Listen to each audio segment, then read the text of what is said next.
project. I'll tell you, it's been most impressive, the enthusiasm and the work that people have shown in putting all of this together. I know our neighborhood has been very proud of the fact that we've got this historic location right to the north side of us. And it's something that I think has made everybody very interested in a lot of the history of District 10 and of the northeast side of San Antonio. We needed something like this, and it's caused a lot of us to do some looking into our history that I don't think we would have done otherwise.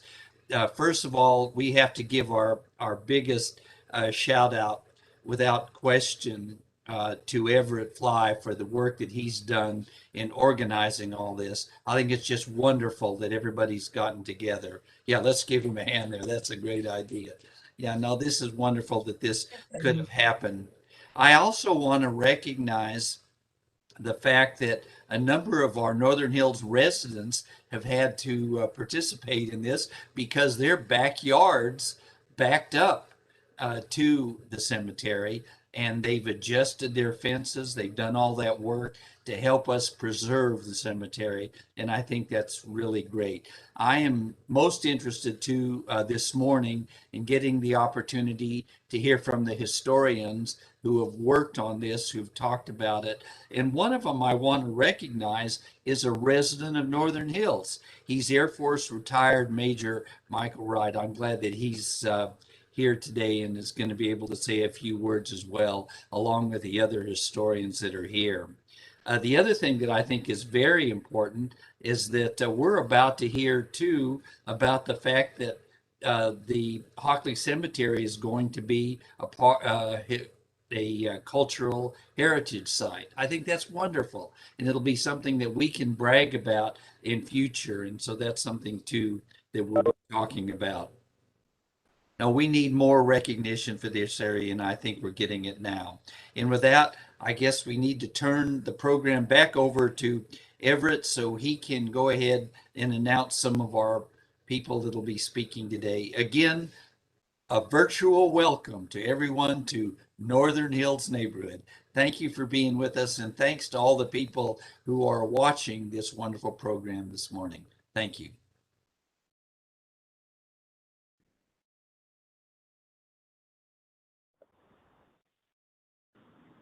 So everyone, I'm still trying to get Mr. Everett on. I think he's having a little bit of difficulty, so he should be on fairly soon. Well, we can move right along then to Mike Wright and also David Carlson. Good morning. This is Mike Wright. I'll let you see a little bit. I don't want to break my camera out of your camera. Oh, my camera's not working. Okay. I just wanted to blame Dave Carlson. I mean, not blame Dr. Carlson, but thank him for helping me get started. And when I saw Everett's picture in the paper doing work from Obama, that's when I got in contact with. Speak up a little, Major. I'm sorry? Speak up a little bit more, Major. We can't hear you. Problem.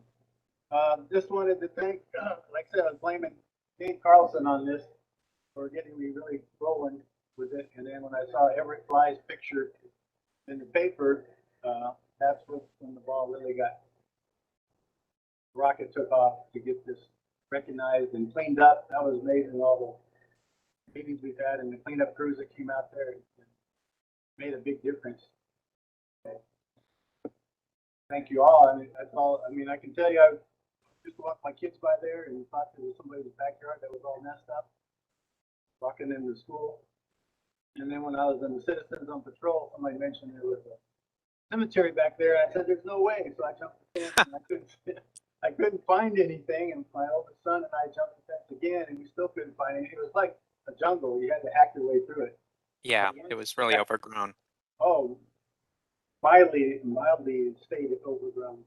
No telling what kind of wild animals were back there that we scared off. Sure. Once we got the cleanup crews out there, it's still clean. The sunflowers took over for a while there, all over the place, but they've been knocked down, and it's a really nice view up there when you're at the top. Texas hillside there is pretty neat. Sure, sure. There is a book in this somewhere, and I'm trying to keep bugging somebody to write it, but I got my second book of notes here. So who knows? We might get something written up on this. If you're all sister, fine to I Carl. I think I think that the journalist and writer Vincent Davis at the Express News is keenly interested in developing a book-length treatment of the whole Hockley Cemetery saga. So I think we should expect stuff like that to come out. I keep bugging him every time I see him. Where's the book that he sends it back to me? So one of us, somebody will start up here. Sure, sure. I might add to the comments that Mike Wright has made that when we went back to the Hockley Cemetery, when it was still completely choked and overgrown with very dense brush, to try to sleuth out the site a little bit, with the approval of one of the descendants. Um, it was the sort of place where children playing in their yards over the years would lose a ball back there and they wouldn't go back to fetch it. So we would find baseballs and soccer balls and all kinds of different kids toys and kids balls that had gone over the fence, and no one was prepared to jump the fence and go back and retrieve it. And I think that tells you something about the condition that it had fallen into over many years. Um, as people may know, at some point a gate had been erected over the easement and was kept locked to keep people from, going back there and causing mischief. Encampments and that kind of thing. And so it was really surprising to me when Mike Wright came to me and was showing me this place, and we were looking at it from uh, Google, Google Maps and Google Earth and all of that, and it was just really remarkable. Mike Wright had found the plat map and showed it to me, and we would we would go and look online, and it's like, yep, that's still there. That's still that cemetery. So it's great that he was able to find Everett, and we recognized right away that he had done a lot of work on the religious lives of people in the Wetmore community, and he had a keen understanding of where the churches had been and the houses of worship and all of that. And so I felt like we were just sort of like boring down and down and down and down. I was on hands and knees underneath trees looking for evidence of grave markers and stuff like that. And what we needed to do was to go the other way and expand the network. And so Everett was very able to put that together and establish the wider context of the community. So, Like but Everett yeah, Farm. thanks to your interest, Mike. I mean, that got everything. You did all the work and got the thing rolling, and then identified who we had to hand it off to get something done. Well, yeah, we can't talk about Everett anymore.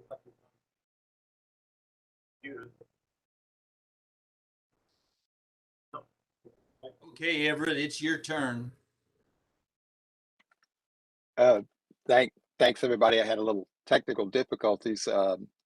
If you could catch me up, where are we on our run of the show? All the way to number 4. All the way to number 4. Okay, and my name is Everett Fly, and I want to thank everyone that's listening in, and all of you on the panel, and all the family members for helping to work this out. Again, I'm a native of San Antonio, and by coincidence, I happen to be a professional landscape architect and an architect. So when Mike Wright contacted me in 2015, I understood that cemeteries fit the category of landscapes. And I had already worked across the United States on similar projects and kind of knew the kind of team that needed to be involved. And it was very helpful to have, Mike to start the initial work and then have an excellent archivist like Dr. Carlson to get us on the right road to finding the right kind of documents and public records. But then I had the good fortune to meet Clint McKenzie, archaeologist, and he works with the UTSA Center for Archaeological Research. And Clint and his associate, Dr. Sean Marceau, were good enough to take this seriously and agree to bring their team in to see what they could add to the project. So if I'm on the right agenda item, I'm going to turn this over to Clint McKenzie for the UTSA Center for Archaeological Research. Clint is a project archaeologist. He has, now probably 40 years of experience in prehistoric and historic archaeology in San Antonio and South Texas. So I'll let him fill you in, and then I'll circle back on the tail end of this and give you a quick overview. So Clint McKenzie. Thank you very much, Everett. The early portion of my 40 years of experience in archaeology started when I was a kid living in the Northern Hills neighborhood. My family had property there until my mother passed away in 2017, but we moved in 1977. I recorded a number of archaeological sites in that area when I was in high school, and one of them was the Hockley-Clay cemetery. At the time, all I knew it was a cemetery because when I was a boy, before they built that section of Northern Hills, I had trespassed on property like a mischievous young man, and seen that there were remains of tombstones. Of course, there's none there now.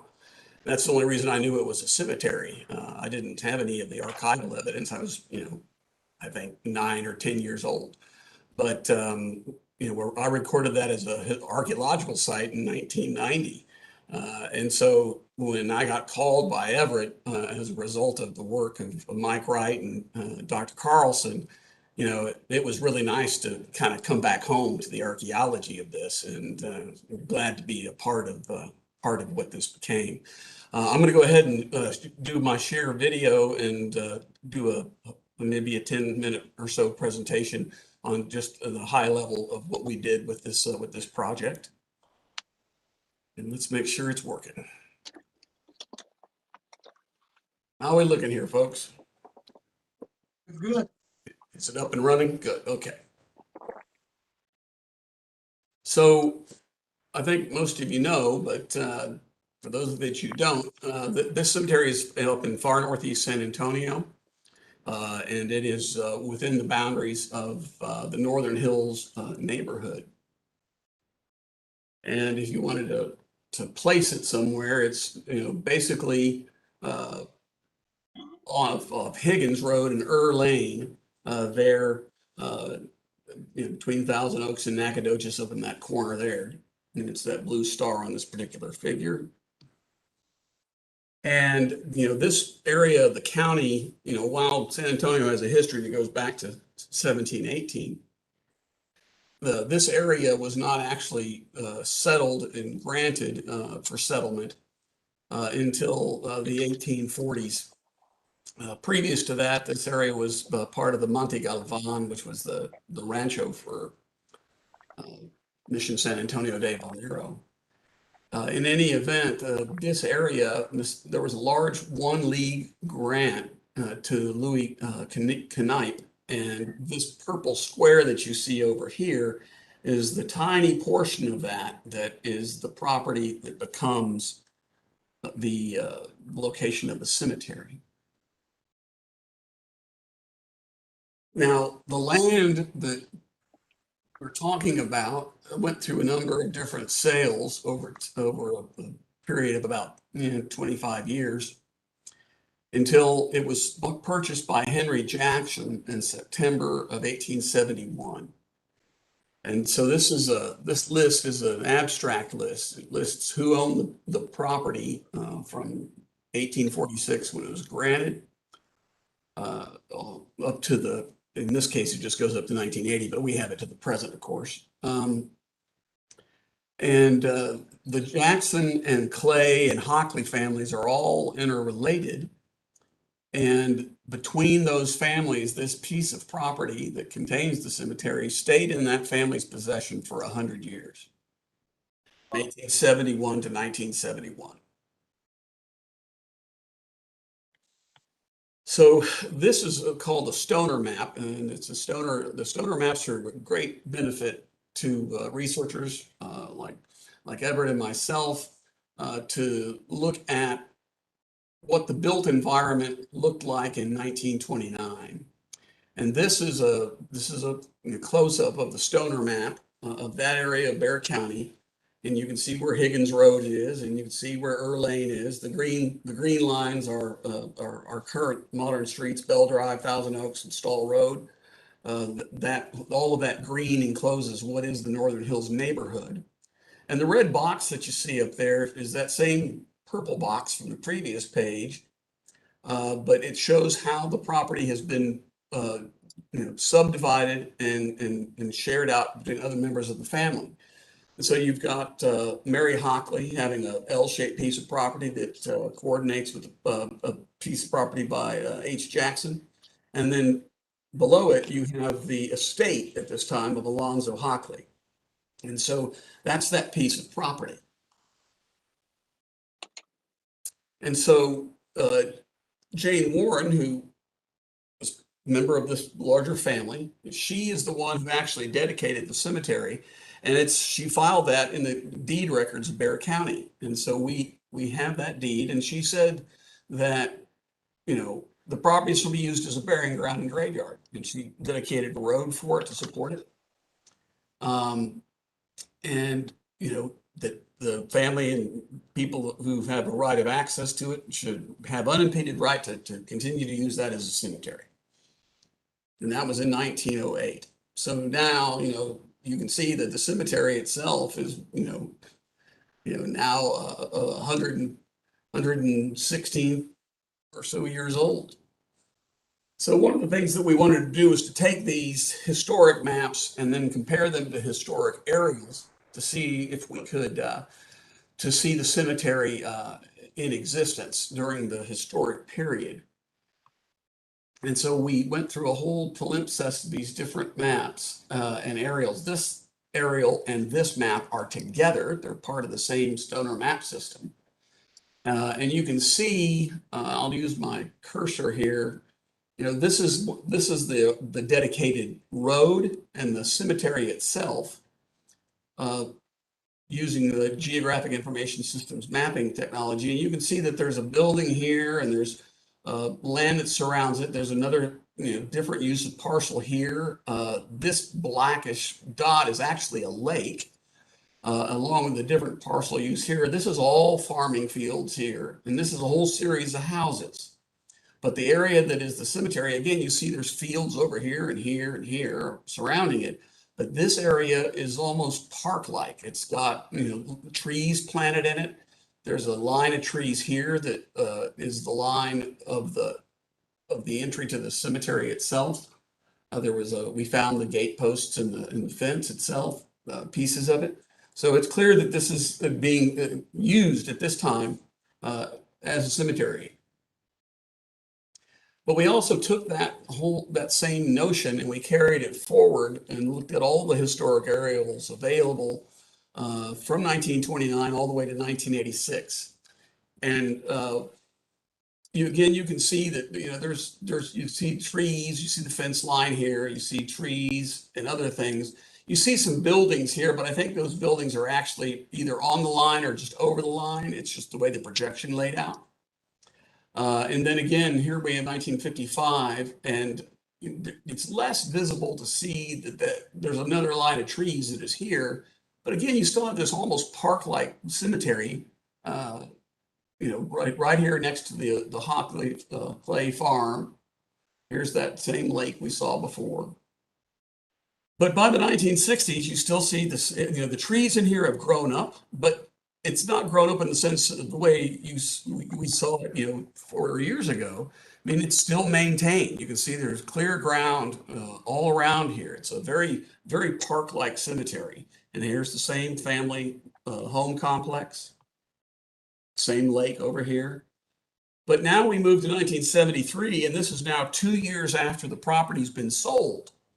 And it's clear that despite the fact that, Esther Clay said that she wanted this cemetery maintained, despite the fact that it was dedicated as a cemetery and excluded from the sale, it is clear that by 1973, that entire parcel has been obliterated. There is no sign of any of the trees or landscaping. There's no sign on this map of any of the plots that were dedicated for burial.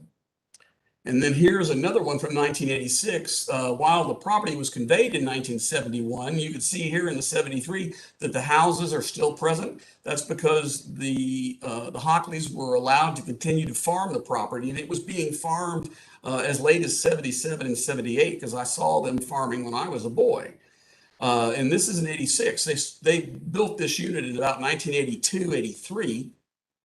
And by 1986, you can still see there's still some ground, clear ground in here, but it's starting to turn into the dense growth that you saw when the property had to be cleared. And so, Esther Clay, she also went by Easter. When she sold the property in 71, the cemetery was specifically set aside, and you can see over here on the right-hand side, this is the plat of what they were going to build, and the cemetery is shown, the exact size of it, the borders, everything. And again, here we have it in 66, 5 years before it's sold, and here we have it in 73, and it has just been completely cleared.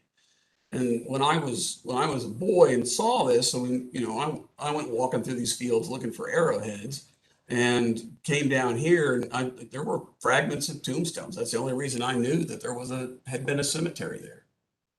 And the fact is that cemetery was definitely used.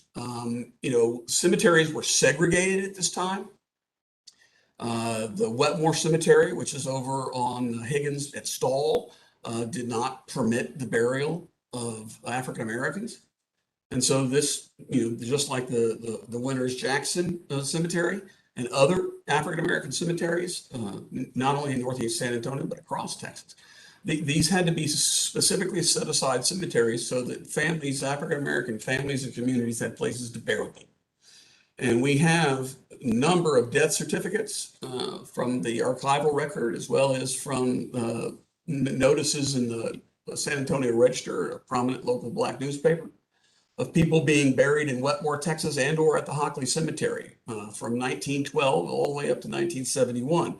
And that doesn't include anybody who just didn't happen to be mentioned or whose death certificate we didn't find. There's all these notices that here's one from 1933 that James Clay, the infant son of Mr. and Mrs. Herman Clay, died at the Robert B. Greene Hospital, was buried in Wetmore. And there's a in memoriam for a beloved sister, Hannah Hockley Howard, from 1949, saying that she was going to be buried in Wetmore. So what I can tell you is there's a lot more information in the publication that we produced for Everett on this project, and that's publicly available. You can go and look at it online at our website. I know that's a really long file extension to have to write down, so maybe take a picture of it. But I'd encourage you to read the report. Again, there's more information, but that's kind of the high points of what we've done. We were not able to find any dedicated graves or gravestones. The place had been really cleared. We did find a few items that were clearly associated with graves, like metal markers for the foots of graves. But we unfortunately were not able to do more than that. We did have a little bit of work done thanks to Everett's coordination with Texas A&M with subsurface ground penetrating radar. It returned somewhat mixed results because of the nature of the soils up there. But they did have enough anomalies for us to think that that they're part of what they're detecting could possibly be graves. Just because we have that list of people that I showed you that we know were buried there, the family itself has told us of other people that are buried there. So there are dozens and dozens of members of the Hockley-Clay Warren Wider family that are buried at this site. And there's more work that could be done working with the family to put all of that together. But they say that death is really the death of memory, is when people don't remember anything anymore. And, it's great that we've had the opportunity to do this particular project because of Mike Wright, because of Dr. Carlson, because of Dr. Fly, and the assistance of the Hockley-Clay families to have a birth of memory or a rebirth of memory here. And I'm very grateful to have been a part of the project. So I'll turn it back over to the schedule, and we'll move on from here. Thank you very much, Clint. That was great. I can listen to that whole thing time after time, but I think we'll have enough time to circle back in the questions and answers. And I would encourage those in the audience, if I'm understanding correctly, you can send your questions in the chat, and we'll do our best to respond. I'm looking at the clock. I can tell that Dr. Carlson and Mike Wright were generous in using their time, and so what I'm going to do is again adjust the schedule a little bit. If Raul will pull up my slides, I'll fill in with an overview before I turn it over to Claudia Guerra and the family. So Raul, is it possible for you to pull up my presentation? Mr. Everett, I don't have your slide. If you want to send it to me real quick and maybe pivot to Claudia while you send that to me.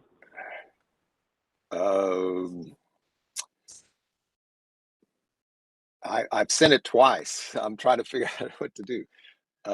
Okay, then we'll move to Claudia, and Raul, I'll try to send it again. Unless Raul, is there a way I can share my screen? You can share your screen, yes, sir. Everyone has access to do that at the top where it says share, and then you'll be able to pull up your own slide. Yes, sir. Well, okay, let me do that then. I'm going to email you again, the link to the presentation, and then we'll let Claudia go on, and then we'll circle back to me at the end. That'll still work.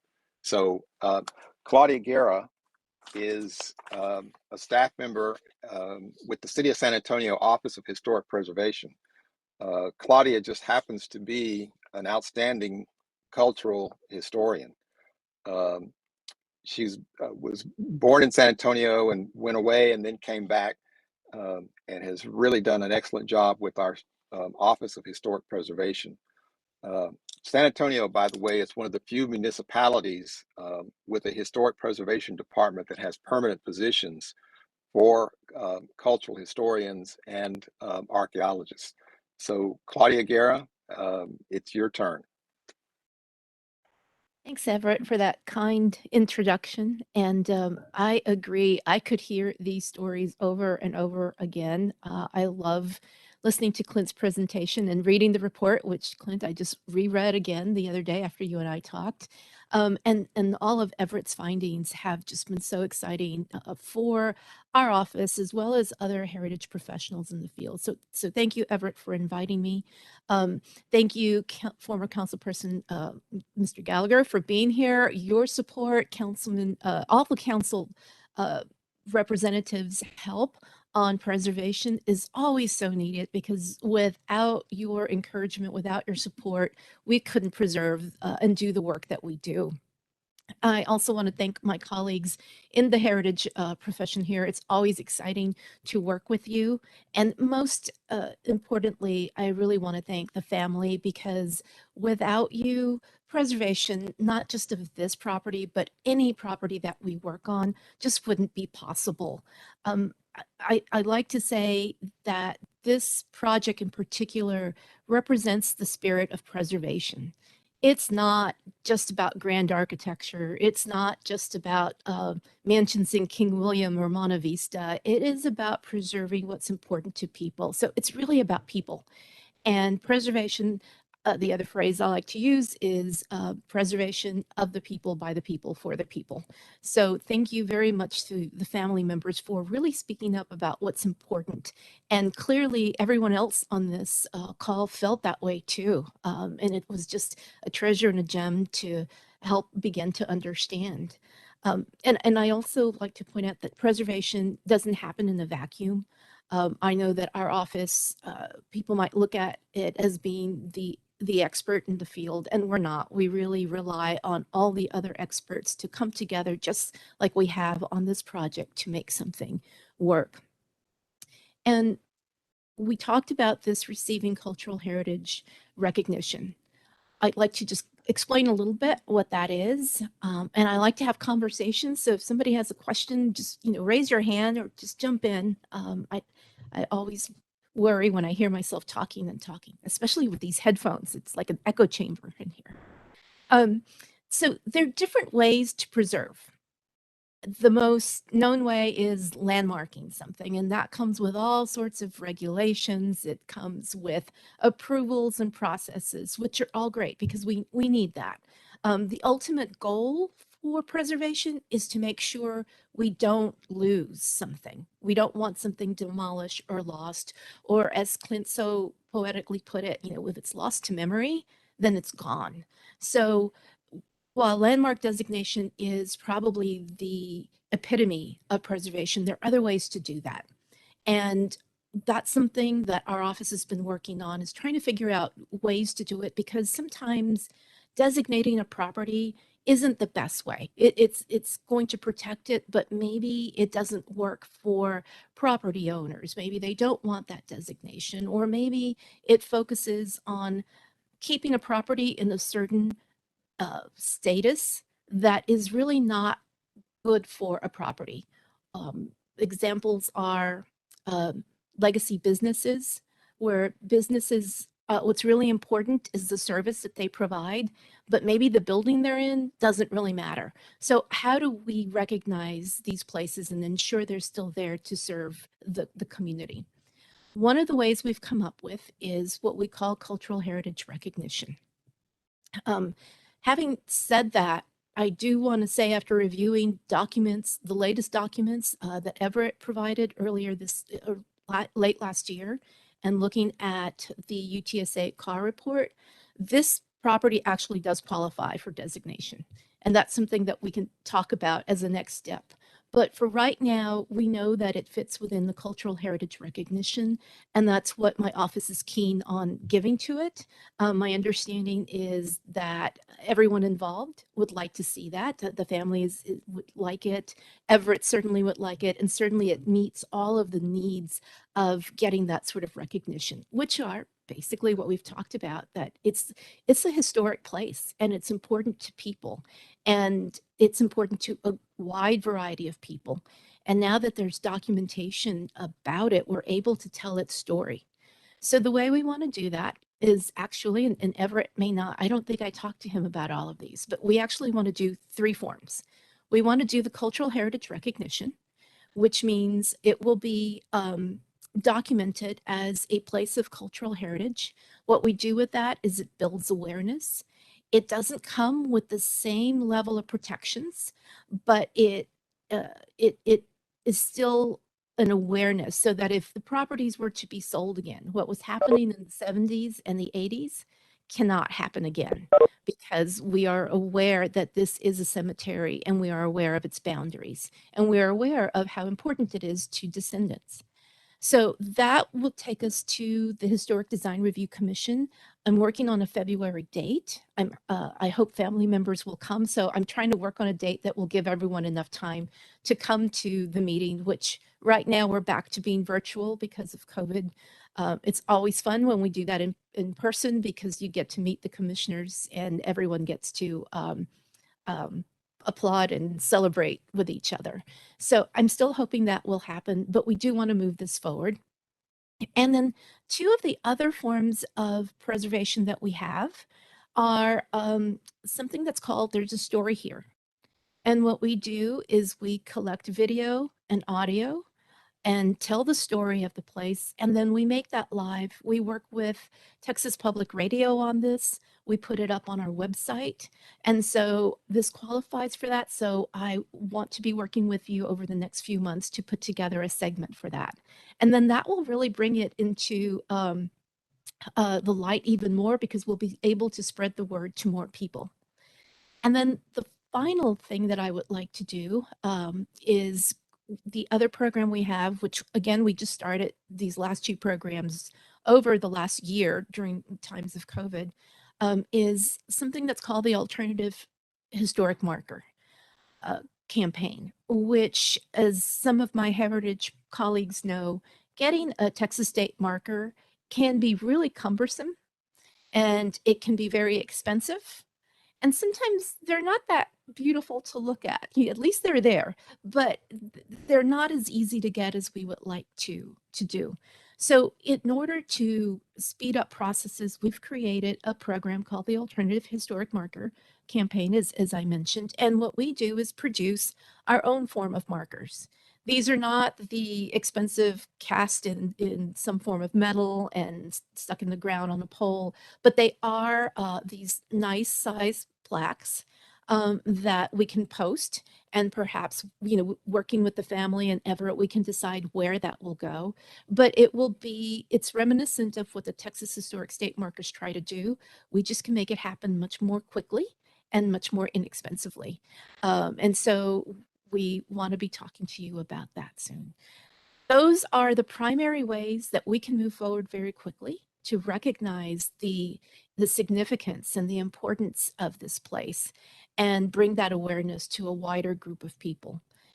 Ultimately, though, I'm hoping that we'll be able to designate this property. That requires a lot of paperwork, which we're happy to work with Everett and the family on doing. And then I think, Everett, you are, and I know he's trying to get his presentation together, but I think you're also working on a designation with the state, correctly, as an antiquities landmark, a state antiquities landmark. Yeah. So that's not handled through our office, but we are there to support it, whatever we need to do, whether it's in resources like human power or helping fill out applications. They will run it past our office, so we would give an approval. But I think with all of these forms of recognition, we're sure to not lose the sight that this cemetery exists any longer. So that is my story. I'll try to wrap it up there so I don't go on and on about what cultural heritage means and how important it is to all of us, because I know all of you already know that. But I'm happy to answer any questions and talk more about the other ways we recognize culture in our office, which, as Everett said, is very distinct from what is happening in other parts of the country. And I'm really proud to be part of the OHP team and glad that they assigned this to me. Thank you. Thank you, Claudia. That excellent. Again, I could listen to you tell that again. And we'll work with you. I'll work with the family. I know they're on. Let me circle back to Raul and see if he's found my. There we go. Great.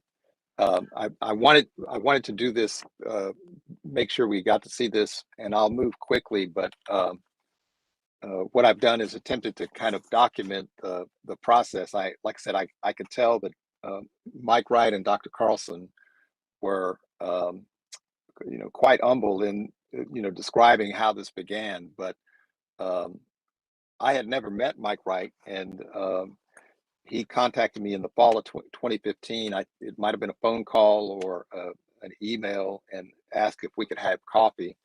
And we did, and he had already pulled together a notebook, and I could tell from the documents that he had gathered and his accounts of actually being out on the site that there was really something to this. And so that's where we began with the Hockley-Clay Family Cemetery, the recovery and the conservation. Next slide, Raul.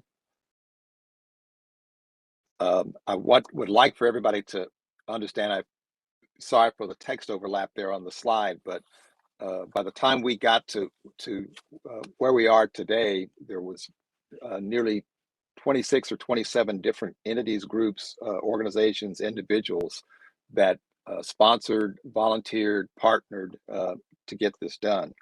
And I know that it's cumbersome, but I want to read through this so that the audience can understand, what it takes to get something like this done. Of course, the Hockley-Clay Winters, the Griffin family, as Clint and Claudia explained, it was after we started the research that we realized that these families actually overlapped. District 10, of course, at that time it was Councilman Gallagher, and now Councilman Perry and his staff have been consistently supportive, and we couldn't have done this without them. The Kronkowski Charitable Foundation provided financial funding, the City of San Antonio, solid waste, code compliance, and of course, Office of Historic Preservation. And I'll say more about solid waste in a little bit. At the time, Kay Hines was the city archaeologist, and I'll talk about her as well. Dr. Kevin Glowacki from Texas A&M at College Station, Dr. Mark Everett, Texas A&M at College Station, of course, Mike Wright, and you all know Mike is an airplane jet pilot. So it's even more remarkable that he took an interest in this. The Northern Hills Homeowners Association, Michael Gallagher is the president. El Chaparral Fertile Valley Neighborhood Association, Northern Hills Elementary School, Northeast ISD, the Conservation Society of San Antonio, the Texas Nursery and Landscape Association, Hope House Ministries, the UTSA Center for Archaeological Research, Gibbons Surveying and Mapping, Republic Services of San Antonio, the San Antonio African American Community Archive and Museum, the board and the Friends, Mission Landscape Supply, All Star Caps, Sky Soldier Drones, Canopy Tree Service, Solano's Irrigation, Earl Greenwood Construction Services, Jonathan McCarthy Landscape Maintenance, Judson High School Quartet, Border Construction Services, Dr. Dinah Ramey Berry, the chair of the University of Texas at Austin History Department, Dr. Sean Marceau, KSAT 12 News, Jesse Degollado, San Antonio Express News, Vincent Davis, Texas Public Radio, and the 2018 Cleaning Day volunteers. Again, we could not have done this without all of those pieces and all those people. Next slide, Raul. So there's Mike Wright, one of the first days that he took me out, and you can see on the right how overgrown that site was. And the photographs, the plat is one of the documents from Mike's notebook. Go ahead. Next, there we go. And you can also see how overgrown the site was in 2016. That's me, of course. That's Kay Hines in the middle. At the time, she was the city archaeologist. And that's Susan Bevan. At the time, she was the vice president of Conservation Society of San Antonio, and eventually transitioned to become the president of the Conservation Society of San Antonio. And both of them were invaluable assistants. And as you can see, they were good sports to get out there in that overbrush. On that day in 2016, when we went out, we really couldn't see the cemetery. We couldn't see any of the markers of the fence or anything. All we could see was the brush. The next slide. As soon as Mike gave me the documents in his notebook, we began to talk to the family. And of course, the family was a little bit hesitant. My first contact was Joyce Harvey, And Joyce explained to me that the family had received tax bills for this property because it had not been recorded as a cemetery.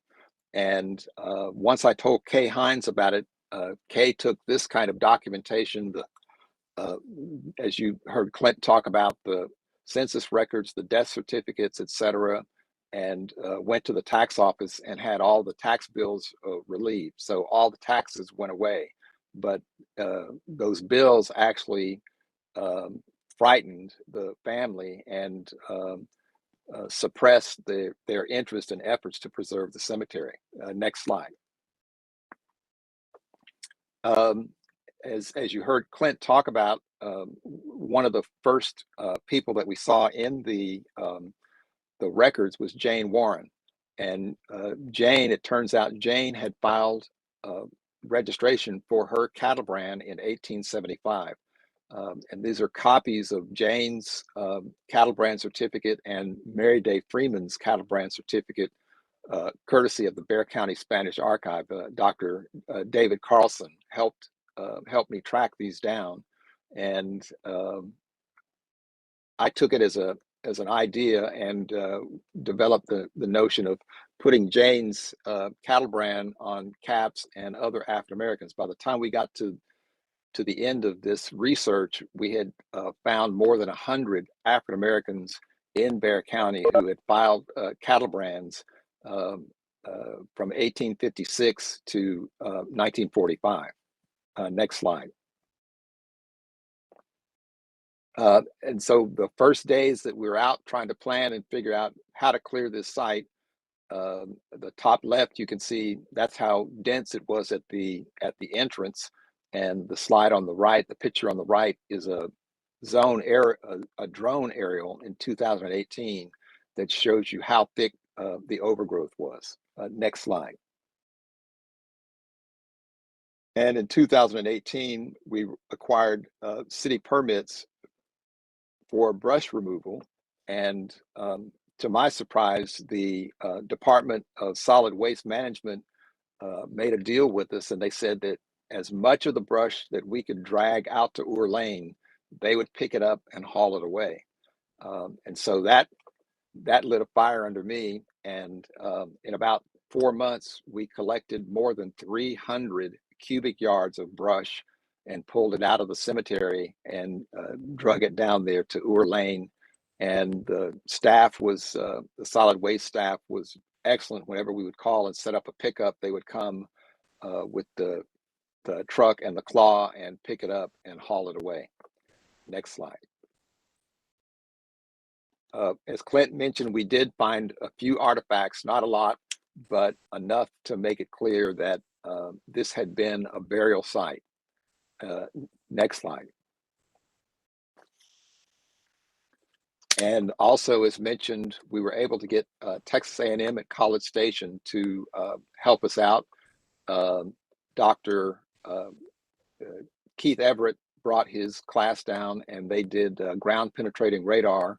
And Councilman Perry, you can see in the slide at the top left, he met with us and offered his support to the students, and they worked for about 2 days to collect the data, and they got class credit to do this work. Next slide. These are a couple of the plots that they gathered. All those little dots on those two maps are where they took their soundings or took their data readings. And as you can see, as you move to the left, which is to the south, the data readings show up more and more. And as Clint pointed out, we weren't, because of the soil condition, we weren't able to conclusively determine exactly where graves were. But all those dots gave us the Dr. Everett and his students the indication that there were anomalies. In other words, the soil had been disturbed, and that there was something that had happened there that wasn't just natural erosion or soil development cycles. The next slide. And then Dr. Kevin Glowacki brought his class, and they did what they call LIDAR, light detection and ranging. It's a surface scanning, three-dimensional surface scanning, again, for the same purpose, to see where the soil had settled or where it had been disturbed. Next slide. And this is one of the LIDAR images. And again, you can see the differences, lights and darks, which helps them determine, again, where there's been settlement of the soil, but no conclusive pattern, but just enough to give us an indication that this area of the property had been disturbed. Next slide. And then, of course, you heard Clint describe the archaeological report. So what you can see is that we built layer upon layer upon layer of documentation, public records, field investigations, the aerial photographs, and we finally wound up with one additional layer, and that's in the next slide, I believe, which is the oral history. Miss Joyce was generous enough to arrange interviews and discussions for me, and that's how I met Velma and Zelda Clay. And once we were able to get the site cleared, I was able to entice them to come out and walk the site with me. And initially, they didn't think they would remember very much, but once they got out there, the slide in the top left, they realized that those two big posts that are standing there were the original gates to the cemetery. And then at the bottom left, we were able to find a piece of what was the sign for the cemetery. And then as they walked the site, the slide in the bottom right, as they walked the site, they began to recount and explain that they always entered the site from the south, from their grandmother's house, because that was all their property. And so they would enter from the south, and they said that their grandmother remembered where everyone was buried, but no one ever thought to, make a written roster. But their recollections and memories were very important. And Zelda was able to remember helping to maintain the fencing at the cemetery. And he also gave a really good account of how they would dig the graves. Next slide.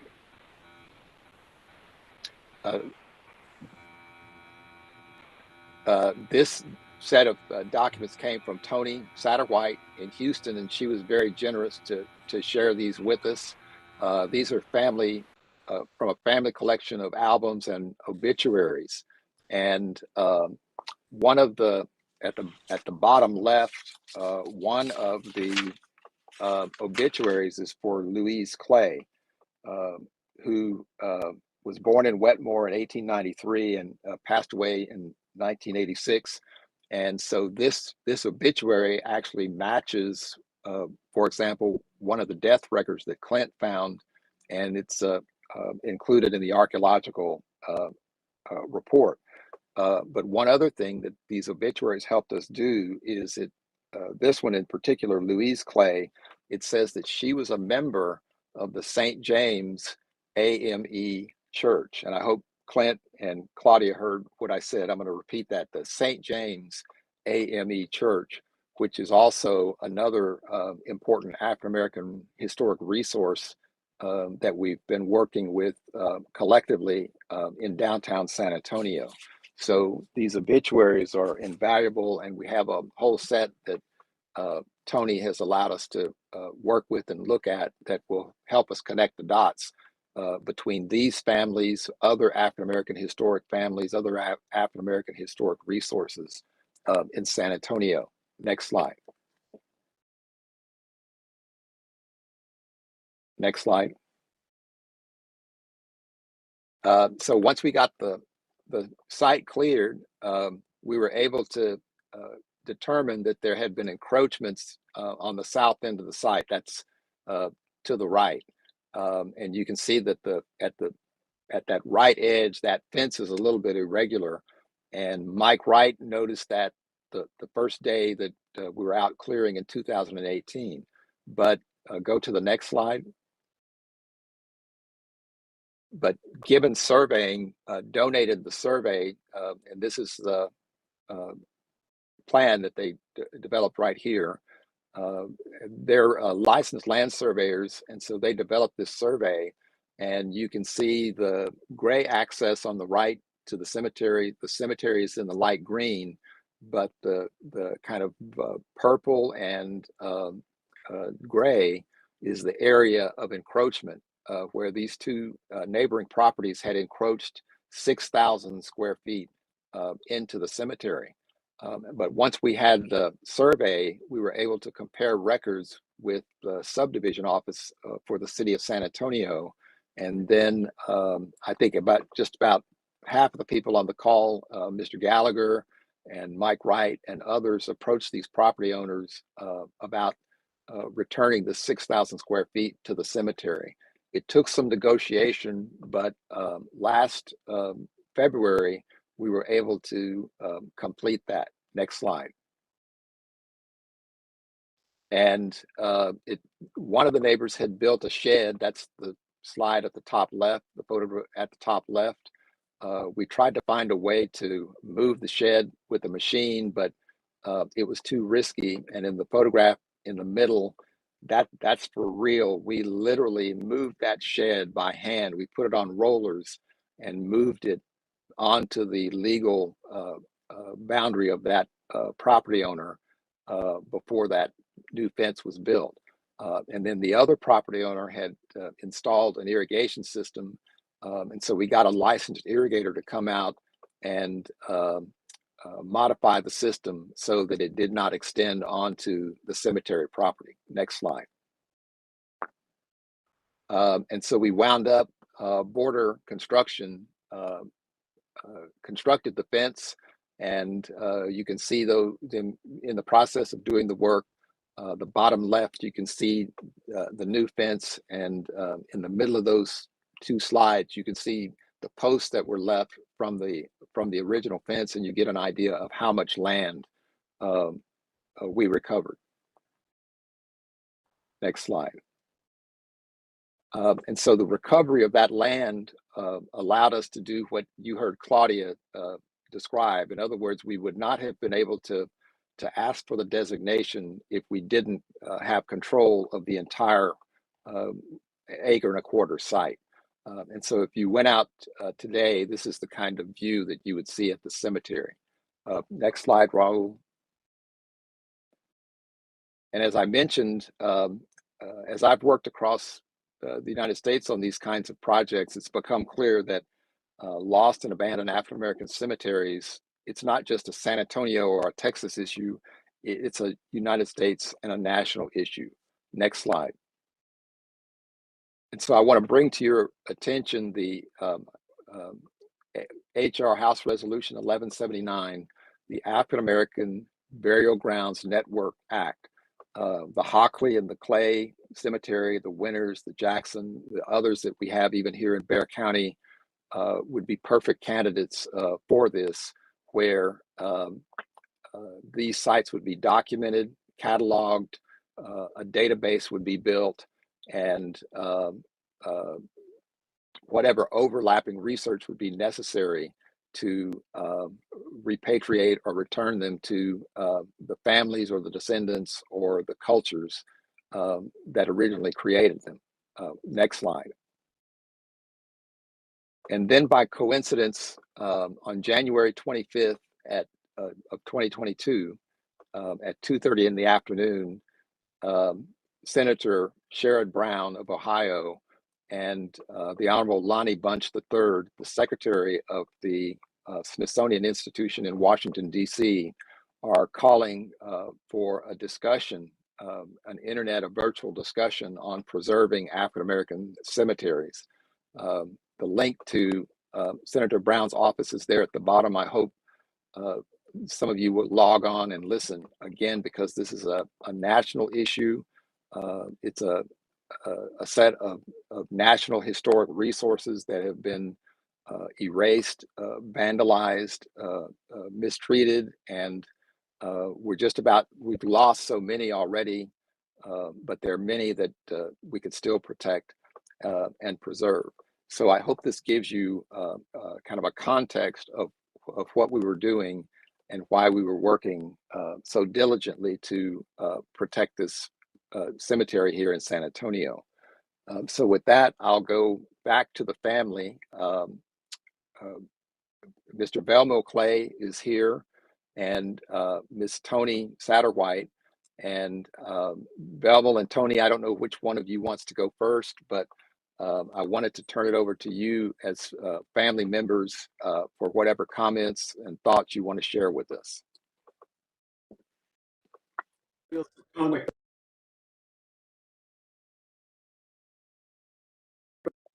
I'll let Tony go first.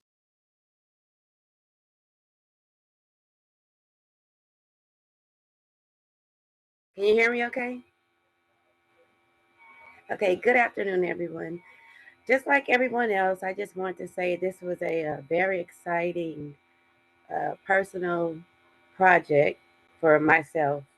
As a little girl, I remember going to my grandmother's house, Nettie Clay Cunningham, and going through the photo albums. Every summer I would visit, going through the obituaries, and never knowing that one day that those obituaries would play an importance in this whole process. So I want to give homage to Nettie Clay Cunningham for saving all the obituaries and pictures, and they were preserved and successfully able for us as a family to see faces of the family that is buried out at the cemetery. So, and I also want to thank all the family for their stories and pictures that they have contributed through this whole project. That's it. I hope I can speak for the whole family. I'd like to say, first of all, thanks to Mr. Fly, Major Wright, and Councilman Perry. I'd like to start off with Major Wright. I know he and I didn't hit it off too good at first. He called me one night. I was tired from work, and he started talking about the cemetery, and I was livid because I had no idea who I was talking to on the telephone. So I'd like to apologize again. Every time I see him, I apologize for it, and I'd like to do that again. That's not necessary, Mr. Clay. You were protecting your property, not a problem. Thank you, sir. And Mr. Fly, he has been phenomenal. I worked with him. I took him over to where I work. Well, he met me where I work, and we talked. And I just cannot believe that this gentleman has this much energy to go out and research something that really he has no call to do. He's just been phenomenal. And Councilman Perry, he's been right there to assist all of us. So I'd like to thank everyone for that. And I yield to anyone else who would like to speak. Maybe I'll come back later and speak on something else. But one more thing. I'd like to thank my son because this all high-tech technical stuff is not my birthday. So I'm at his house and he's doing all of this for me. So I'd like to thank him. He's sitting right here to make sure I don't mess something up. But thank you guys.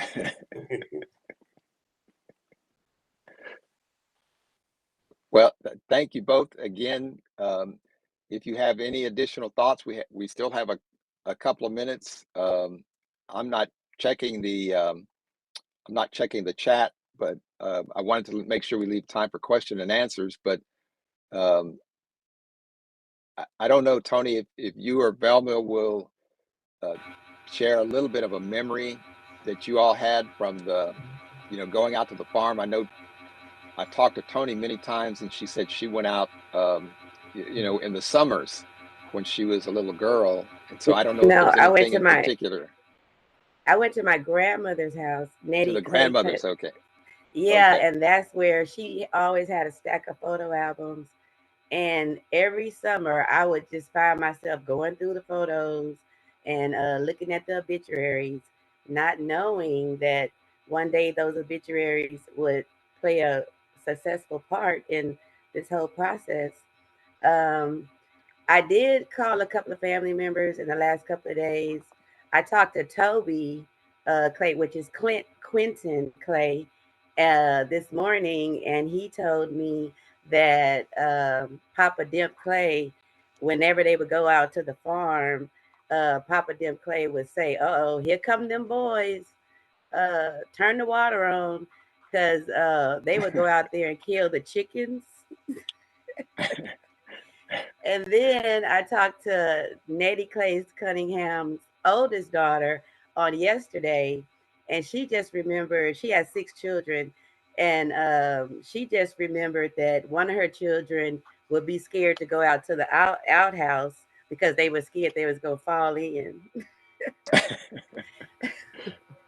But just before she and Joyce Harvey told me that just before when she sold the land, Grandma Easter, they call her Grandma Easter, but her name is Esther. But everybody says they call her Grandma Easter, and that's all they've ever known is to call her Grandma Easter.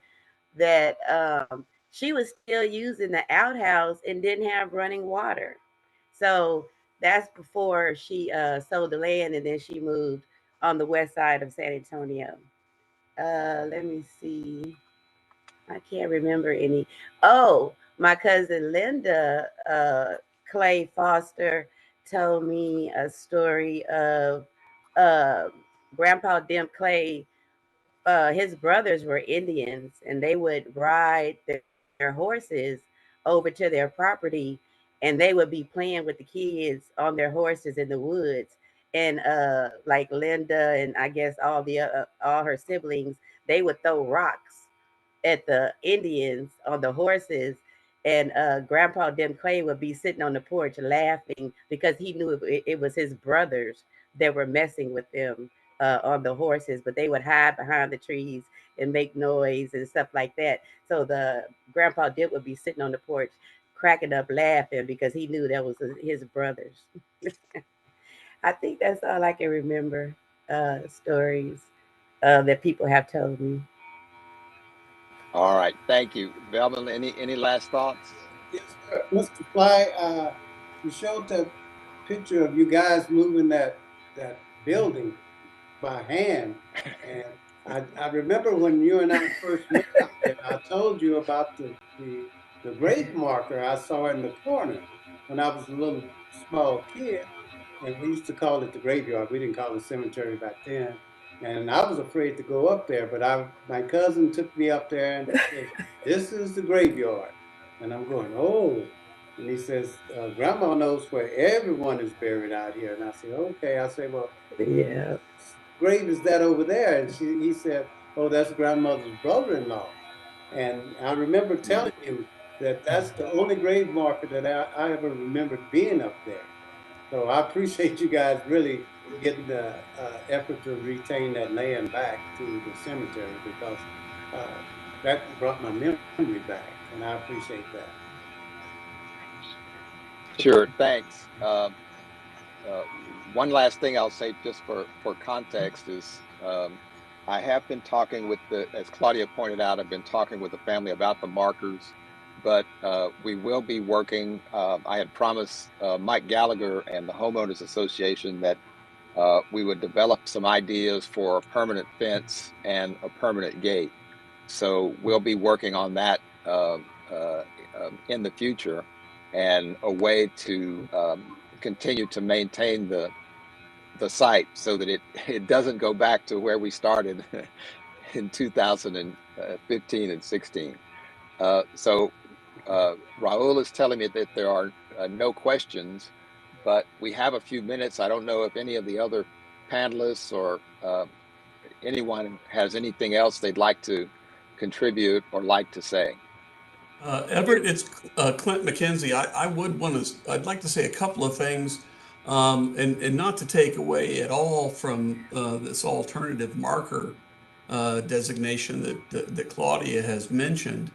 I sit on the Bexar County Historical Commission, and I support the Markers Committee, and they are expensive, and the process to go through to get them is long and can be difficult. We've started to streamline that process at Bear County. So in that sense, it's not as it's going to be less difficult than it used to be in the past. Um, there are benefits to being designated as a historic Texas landmark, going through the county. Um, you end up on the county, you end on a statewide database, et cetera. Uh, what I would say is I'd encourage, there's no doubt in my mind that this place qualifies for a landmark, for the plaque. It just would need to be done. That process, while it takes time, doesn't cost money. And we've been in a lot of situations where people have gone through the landmark designation process for a marker, who then didn't do the marker for 5 years or 10 years because they didn't get the money together. So I would just say that I think it's worthwhile to go through the process and be approved for a marker, and then, worry about the money when it's time to worry about the money. Uh, you know, it, I think any type of designation that supports this cemetery is a step in the right direction. It's a designated archaeological site. It could be a registered Texas Historic Landmark, a state antiquities landmark, a registered Texas Historic Cemetery, an alternative marker cemetery, a specific, state marker. I mean, anything we can do to wrap this thing in protection is the right thing to do. And so I can just assure you that there will be a lot of support from the cemetery subcommittee and the markers committee at Bear County Historical Commission for anything that you and or the family would like to do moving forward. Great, thanks. Yes, sir. Great point, Clint. Go I ahead. think it also qualifies for an undertold stories marker, which has a slightly different process, and be happy to help with that. But I think Councilman Gallagher had a question.